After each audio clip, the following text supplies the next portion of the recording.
Hyderabad central university में हुए दलित छात्र की आत्महत्या के मामले में केंद्रीय मानव संसाधन विकास मंत्री स्मृति ईरानी ने कहा है कि एक मां और मंत्री होने के नाते वो इस घटना से बेहद आहत हैं। उन्होंने कहा कि राज्य पुलिस इस मामले की जांच कर रही है। स्मृति ने साफ साफ शब्दों में कहा कि ये मामला दलित और गैर दलित का नहीं है। स्मृति ने साफ शब्दों में कहा कि इस मामले में लगाए जा रहे तमाम आरोप गलत हैं। Issue not taken up, then why now? Why nobody in the Congress party spoke about it then and not now is not a debate I want to indulge in. I have said it on day one. It is not that मेरे में सामर्थ्य नहीं है ये debate करने का, लेकिन ये बच्चे की मौत हुई है, मैं सिर्फ फैक्ट्स पे बात करूंगी, इससे ज्यादा कुछ नहीं करूंगी, पॉलिटिकल छीटाकशी नहीं करूंगी। स्टेटमेंट्स देना आता है, ये देश जानता है, लेकिन इस विभाग की मंत्री होने के नाते मैं अपनी मर्यादा में रह के फैक्ट्स के माध्यम से जुडिशरी और पुलिस अपना काम कर रही है, निष्पक्ष होकर जांच हो रही है, ऐसा मुझे आश्वासन ऐसा मैं आश्वस्त हूं और न्याय होगा।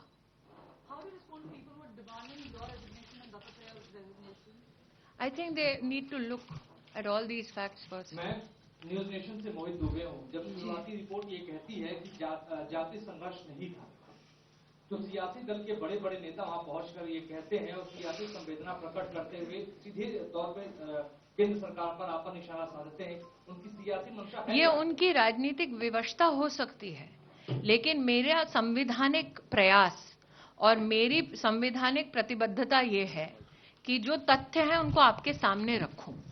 तथ्य ये है कि जिस लड़के की पिटाई हुई वो भी ओबीसी है, यहां पर जातिवाद कुछ नहीं हुआ।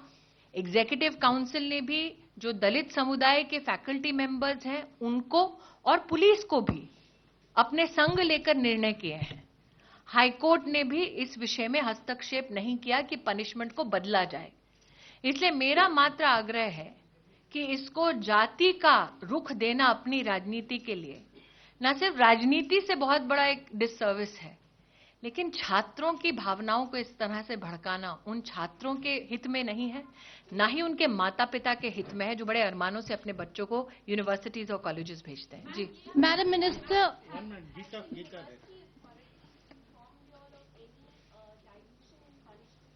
आई have received no such information from the university.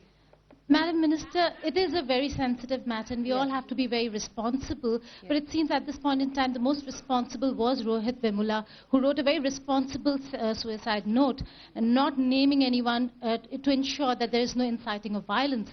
But that does not take away from the fact that parents are talking, that his own students and the students' body is talking about the matter, and while it is a very sensitive matter, we just want to know what's the response that the university has given to the HRD ministry, and whether like I said, the parents... the facts that I have put out in the public forum are facts which have been ascertained from the local police and the university. Is there a conversation with regards to this unfortunate incident? I'm sure there's a conversation everywhere in the country, especially in families who have children who aspire for a better life. The parents are demanding, justice. There is a police inquiry which is underway. There is a high court procedure which is underway. But insofar as me speaking as a parent today, I am sure that it is a matter of conversation everywhere. My only request is, let's have a responsible dialogue and deliberation, which is steeped in facts. Yeah. Ma'am, over here.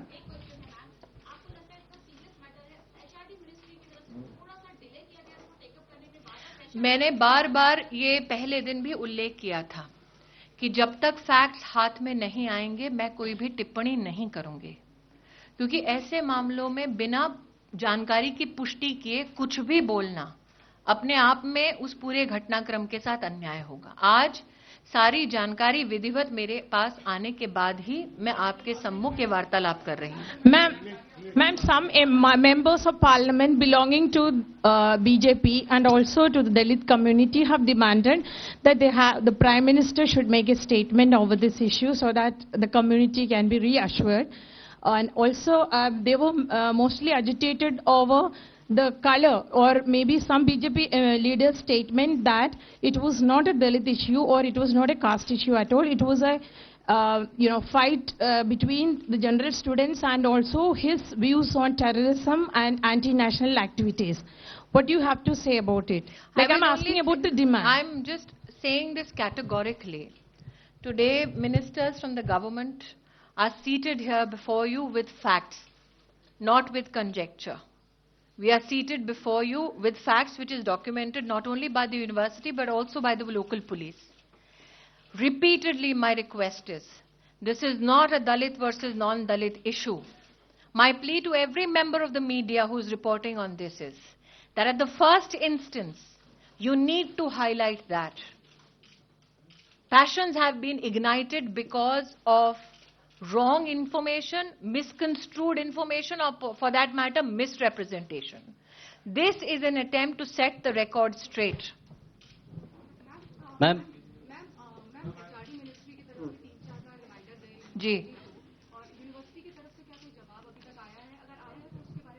मैं आपसे इतना ही कहूंगी, आज report जो मेरे पास submit होगी शाम को, उसमें उसका पूरा उल्लेख होगा घटनाक्रम का, साथ ही हमारी क्या पत्राचार हुआ है। लेकिन ये जो पत्राचार हनुमंत जी के लिए भी हमने किया, इसके भी हमने यूनिवर्सिटी को 6 रिमाइंडर्स भेजे हैं। तो इस बात का ये संकेत देना कि सिर्फ एक एमपी के लेटर के लिए हमने रिमाइंडर्स दिए और दूसरे एमपी के लिए, इनफैक्ट हनुमंत जी के लिए ज्यादा रिमाइंडर्स गए हैं। तो स्टैंडर्ड ऑपरेटिंग प्रोसीजर सभी एमपीज के, जैसे मैंने आपको दिखाया है सामी साहब का लेटर, सबके लिए एक है। कानून और प्रोसीजर सबके लिए एक है। और जब वो जवाब आते हैं तब हम उस मेंबर ऑफ पार्लियामेंट को विधिवत ये कहते हैं कि यूनिवर्सिटी ने हमें इस घटनाक्रम के बारे में ये जानकारी दी है। इनफैक्ट हनुमंत राव जी ने तो हाँ जी मैम इस तरफ ma'am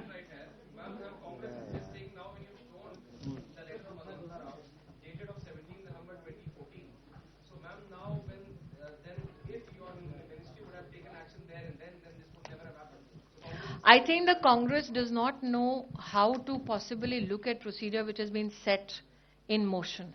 The Congress possibly doesn't recognize that for the first time when a member of parliament communicates to us, we have to seek facts from the university before ordering any kind of probe if the response which has been received from the university is not in order. We are following procedure. Congress wants to shoot politically on this issue. It is expected but unfortunate. I have put out the facts in the open. Any concerned citizen who wants to look at facts will look at facts and conclude accordingly. Ma'am आपने कहा कि एक बच्चे की मौत हुई है, उसके बाद कई और स्टूडेंट्स वहां पर प्रोटेस्ट कर रहे हैं, निश्चितकालीन हड़ताल पर बैठे हैं। कल राहुल गांधी गए थे, केजरीवाल जाने वाले हैं, आज येचुरी। आप में से क्या कोई वहां पर जाएगा, उनसे बात करेगा? केंद्र सरकार की मेरा आग्रह ये है कि मेरी उपस्थिति से कहीं कोई ये संकेत ना दे कि मैं हस्तक्षेप कर रही हूं। जैसे कि कांग्रेस पार्टी ने अभी टाइम्स नाउ को अपना एक बयान दिया है बिना शायद पढ़े प्रोसीजर, तो मैं वहां जाकर इस बात का संकेत बिल्कुल नहीं देना चाहती कि हमारी ओर से कोई दखलंदाजी हो रही है।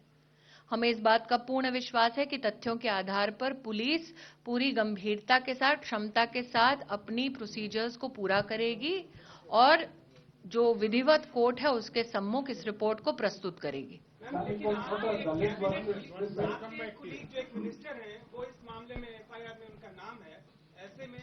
मैं आपको बोलना चाहूंगी कि मेरे पास थावरचंद जी ने जो एक कागज दिखाया है, उनका नाम एफआईआर में थावरचंद जी है, लेकिन ये मेरा विषय नहीं है क्योंकि ये लॉ एंड ऑर्डर स्टेट का सब्जेक्ट है। मेरा विषय क्योंकि यूनिवर्सिटी से संबंधित है, इसलिए यूनिवर्सिटी के माध्यम से मेरे पास जितनी जानकारी आई वो मैंने आपके सामने प्रस्तुत की है।